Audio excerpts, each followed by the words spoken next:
আজকে একটা কাজ করেছি, সেটা হলো মাত্র ৩ পিস মাছ দিয়েই দুপুরে রান্না শেষ করেছি। তাও আবার ২ রকমের পদ রান্না করেছি। একটা হলো ইলিশ মাছের যে মাথাটা ছিল সেটা দিয়ে কচুলতি রান্না করেছি, আর যে ২ পিস মাছ ছিল তা দিয়ে তরকারি রান্না করেছি। তো হাই এভরিওয়ান, সবাই কেমন আছেন? আশা করি সবাই অনেক ভালো আছেন। তো আজকে একটা ডেইলি ব্লগ। সকালবেলা ঘুম থেকে উঠে যখন আমি রুষাকে নাস্তা টাস্তা করিয়ে ফ্রিজে গেলাম, দেখলাম মাছ আছে। তো ইলিশ মাছ রান্না করব, কিন্তু ইলিশ মাছ একটা ইতে আছে মাত্র ৩ পিস। ভাবলাম যে এই ৩ পিসই আজকে রান্না করি, নতুন কোনো মাছ আর বের না করি। তো ওই ৩ পিস দিয়ে কি রান্না করব ভাবতে ভাবতে দেখলাম যে কচুরলতি ছিল, শুটকি দিয়ে রান্না করার জন্য এনেছিল। তো আজকে আর কচুরলতি দিয়ে শুটকি রান্না না করি, সব থেকে সুন্দর একটা জিনিস পেয়ে গেছি, তো এটা দিয়ে আজকে কচুরলতি রান্না করি। তো আমি হলুদ আর লবণ মেখে একটু রেখে দিলাম, রেখে দিয়ে আমি এখন হলো এটা ভাজবো। ভেজে তার ভিতরে আমি কচুরলতি আমি আগে একটু সেদ্ধ করে নিয়েছিলাম। কচুরলতি খেতে খুবই মজা, কিন্তু সব থেকে বেশি হলো কচুরলতি পরিষ্কার করার অনেকটা। তারপর ভালো করে মাছটা ভেজে আমি তার ভিতরে পেঁয়াজ কুচি দিয়ে দিব। আর আমি পেঁয়াজ কুচি দিতেই প্রথমে ভুলে গেছি, মানে যা হয় না আজকাল রান্না করতে গেলে এটা সেটা ভুলেই যায় অনেক সময়। তারপর রান্না করব, ভালো করে এটাকে কষিয়ে নিলাম। রুষা কদিন ধরে শুধু আমার কাছে মিষ্টি মিষ্টি করতেছিল, তো আমি ভাবলাম যে ওর জন্য আজকে কিছু মিষ্টি বানাবো।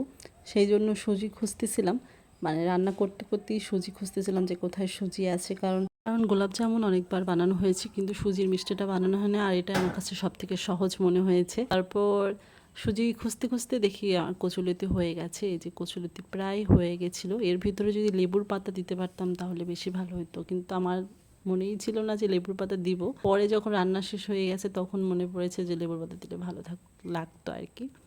তো এটা ছিল ২ পিস মাছ, তো আমি এটাকে ৪ পিস করে নিয়েছি। ৪ পিস করতে যে যা হয়েছে আর কি। এগুলোকে রান্না করবো আজকে দিয়ে, মানে অল্প কটা সবজি নিয়েছি অনেক পদের। মূলো নিয়েছি, কুমড়া নিয়েছি, বেগুন নিয়েছি এবং নিয়েছিলাম আলু।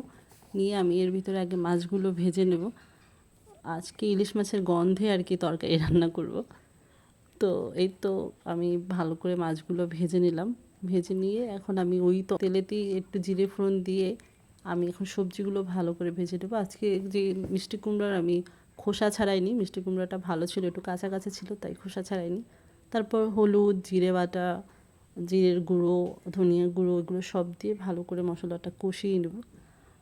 তরকারিটা রান্না করতে একদমই সময় লাগে না, শুধু মশলাটা আর তরকারিটা কষাতে যতটুকু সময়। আমি এর ভিতর কাঁচামরিচ দিয়েছি, আর একটু হালকা সামান্য গুঁড়ো মরিচও দিয়েছিলাম। দিয়ে এখন আমি এটাকে আবার একটু মাছগুলো দিয়ে কষিয়ে নিব। এটা আসলে না, মানে ৪ পিস করলেও চলতো, তবুও ভাবলাম যে ৪ পিসই করি আর কি। তারপর জল দিয়ে এখন এই যে তরকারিটা প্রায় হয়ে গেছে, আমি যখন একটু ঘন ঘন হয়ে আসবে ঝোলটা তখন আমি নামিয়ে নিব। তো এই তো তরকারিটা সত্যি এত ভালো লেগেছে খেতে, আমি আসলে এতটা আশা করিনি যে তরকারি এতটা বেশি ভালো লাগবে। তো এই তো গেল দুপুরের রান্না। ঠাকুর ঠাকুর করে এই যে ৩ পিস মাছ দিয়ে ২ পদের রান্না করতে পেরেছি এবং খেয়েও শেষ করতে পারছি, ভালোই লেগেছে। তারপর খাওয়া দাওয়া শেষে বিকেলবেলায় যে সুজির মিষ্টি বানাবো, তাই সেটার প্রস্তুতি চলছিল। আর এই ছিল আজকের ব্লগ ভিডিও। কেমন লাগলো জানাবেন, আর দেখা হবে অন্য কোনো ভিডিওতে। সবাই অনেক অনেক ভালো থাকবেন। বাই বাই, টাটা। বাই বাই, টাটা। সি